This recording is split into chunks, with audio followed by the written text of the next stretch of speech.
ইসরায়েলের সঙ্গে টানা ১২ দিনের ভয়াবহ সংঘাতের পর যুদ্ধবিরতিতে পৌঁছেছিল ইরান। তবে এই বিরতির সুযোগেই যুদ্ধবিধ্বস্ত প্রতিরক্ষা ব্যবস্থাকে পুনর্গঠনের উদ্যোগ নিয়েছে তেহরান। সেই লক্ষ্যেই এবার চীনের কাছ থেকে সরাসরি অত্যাধুনিক surface two air missile battery পেয়েছে ইরান।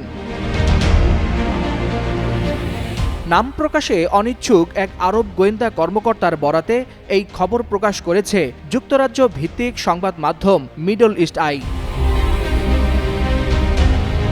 প্রতিবেদনে আরও বলা হয়, চীনের কাছ থেকে এই অস্ত্র চালান এসেছে ইরানি অপরিশোধিত তেলের বিনিময়ে।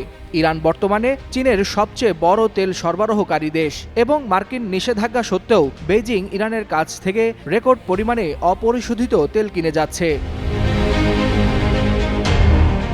বিশ্লেষকরা বলছেন, ইসরায়েলের লাগাতার বিমান হামলায় ইরানের আকাশ প্রতিরক্ষা ব্যবস্থার একটি বড় অংশ ধ্বংস হয়ে যায়।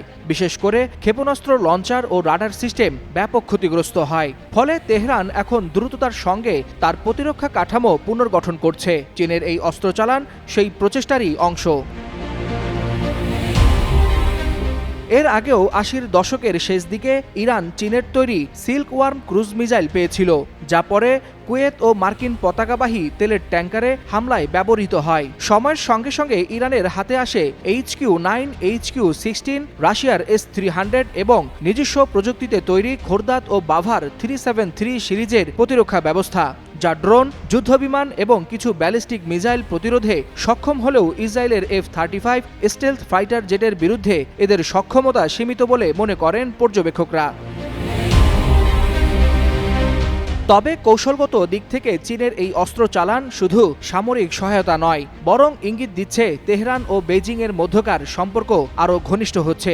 ইসরায়েলের আগ্রাসনে যখন রাশিয়া ও চীন অপেক্ষাকৃত নীরব ভূমিকা পালন করছে, ঠিক তখন এই চালান নতুন ভূরাজনৈতিক সমীকরণের ইঙ্গিত দিচ্ছে বলে মনে করছেন সামরিক বিশ্লেষকরা। ওয়ালিউল হাসানাত, যুগান্তর নিউজ।